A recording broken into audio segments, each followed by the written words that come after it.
Hi, I'm Ken Jones, and today we are at the Fort Point Pier, nestled almost under the Golden Gate Bridge. Pier was originally built in 1908. It was used by the Coast Guard originally.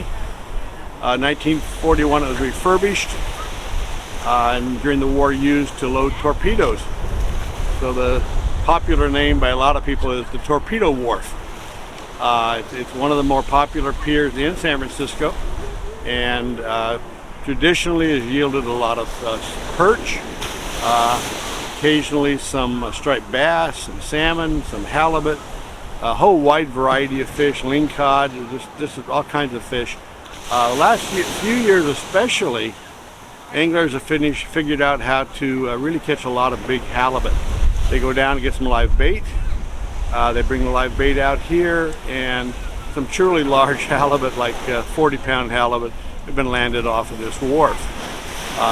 Busy most days. Great tourist area. Want to come down here and see the sights, look up at the Golden Gate Bridge, but it's also a favorite pier for anglers. The only major problem is finding parking. It can be near impossible.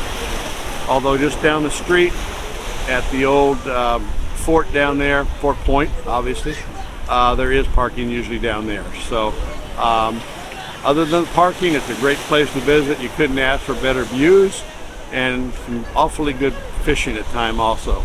Wide variety of species and some nice quality fish also. So today we're going to walk out on the pier, see what the anglers are catching, maybe talk to a few, and hopefully give you a better insight as to what Fort Point Pier is all about.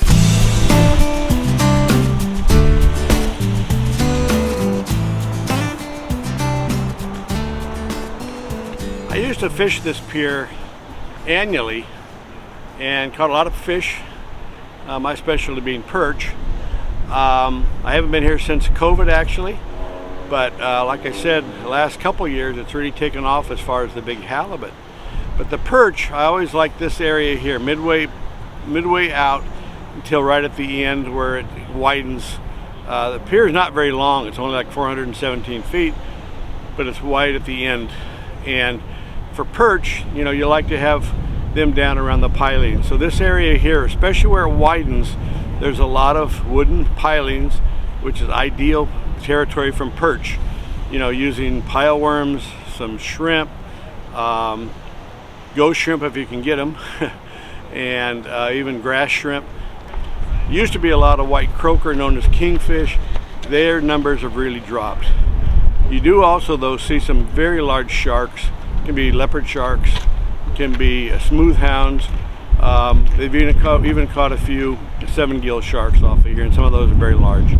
So it's a pier with a lot of good variety, a lot of good fish, and you couldn't ask for much better views looking up at the Golden Gate Bridge or looking towards San Francisco. Just a wonderful, wonderful views. One of the most beautiful in the world. And it's a pier that if you really want to do like a pier hopping trip along the coast, it's a pier I would recommend that you definitely try to stop at. Rich, he's a crabbing, says he got 4 or 5. Yeah, did pretty good. Did pretty good? Yeah. How you doing? Did you catch your limit? No, I caught a shiner. Well, you got She some did crab. alright. I Got some wasn't crab. crabbing, she was crabbing. Is it okay if we take a picture? Of course. Sure. But the guy down there got a bigger one, Bob, and his blue one, and Sam and the red one. You can see these, Rich. You don't mind if I take a picture? Sure, no problem. The yellow ones are more like Dungeness, flavor-wise. Yeah. The rock crabs are sweeter than Dungeness. Yeah, I've always heard that. Yeah. But the yellow ones have the texture like a rock Dungeness, but they taste like rock. Well, Pacifica's a good place to try too. yeah, we went there this morning. Okay. Not Not very many people out there? Oh, they're There going for was salmon and... Well, they weren't. I didn't see any salmon. They were catching tons of jack smelt. Oh. And there was actually quite a few people. I didn't think there was coming down off the hill, but once we got by the pier, there was actually a pretty good number. Okay. And they were all catching jack smelt. Oh, I like Nice, jack smelt. nice big jack. Oh yeah, Yeah. Those are fun. Yeah. If you catch one, it's fun. If you catch two, that's a lot of fun. Yeah, yeah. Well, they were catching more than that. They were catching a lot. Oh no, I mean on the same time. Oh yeah. Oh no, I agree. Yeah, granted. Yeah. Well, good. Keep good luck and continued success. Thank you. Okay, thank you again. All right. Well, how are you folks doing? Getting lots of fish? Good guy here. Oh, he's got it. What are you fishing for? What are we fishing for? Halibut, yeah. You live bait in the net and put that out for the halibut? Yeah, pretty much. Yeah.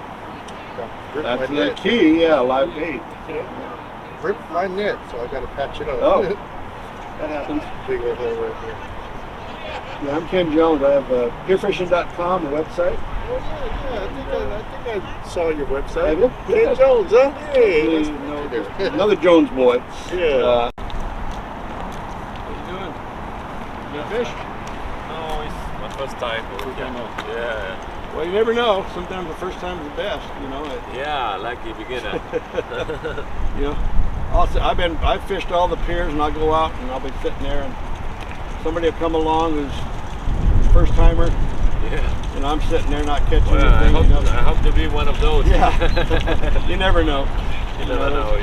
I mean, there's a certain amount of skill, but there's also always a little bit of luck involved. So good luck. Thank you, sir. Okay. Trying to find some place that carried bloodworms or bloodworms. I'm having a hard time finding them. Bloodworms? Yeah. I go to a bait shop on Balboa. It's over in the Richmond Well, I district. called over there, but she said she didn't have live Oh, bait. she didn't have any, huh? Yeah. Yeah, I wouldn't know then. Oh, 'Cause yeah. That's the only place I go. Yeah, I was trying all morning, and she finally said, "Well, I don't have to have it. I got all this other bait." Bloodworms. I don't even know what exactly. Well, it's almost like a pile worm. It's different though. It's a little bit. Well, the big difference is when you cut into a bloodworm, it's going to squirt blood out. They're That's a good, but they are good for perch. Perch. Mainly, yeah. Oh, okay. Brokers, perch, that kind of stuff. Oh, They use those down more in Southern California, oh, and up here they use pile worms. pile worms. I've heard of pile worms. Yeah. And they have a new one called lugworm to bring in from South Korea. Those are pretty good also, but not as good as the pile worms. And it's all for perch. Perch. I mean, you can catch anything on it. Oh, okay, because that's what he's basically. Yeah. Yeah. How'd you do? Pretty good. I think we got 10 or I don't know, maybe 10 grabs. Too bad. So good couple hours out. Yeah. Now for a meal, huh? Yeah, absolutely. Probably even a little bit of leftovers. Yeah. It's perfect for Sunday football. This inside corner was an area that I used to fish a lot, and I caught a lot of perch here. I've also caught lingcod here and a variety of other fish, but a lot of perch, and especially casting underneath the pier. I would try to cast, several feet back underneath the pier. It depends on the tide. Sometimes the tide's taking it out, sometimes taking it in. So you gotta be a little bit careful and try not to tangle up with the pilings. But a lot of perch hang right under the pier by the pilings. So you could cast under the pier, try to get it within a couple feet of the piling, and if they're there, hopefully you'll get them. There's structure of pilings here in the front too can also yield a lot of fish. But as I said, the best success I had was actually under the pier. So this corner is, I used to call this the perch corner, and give it a shot.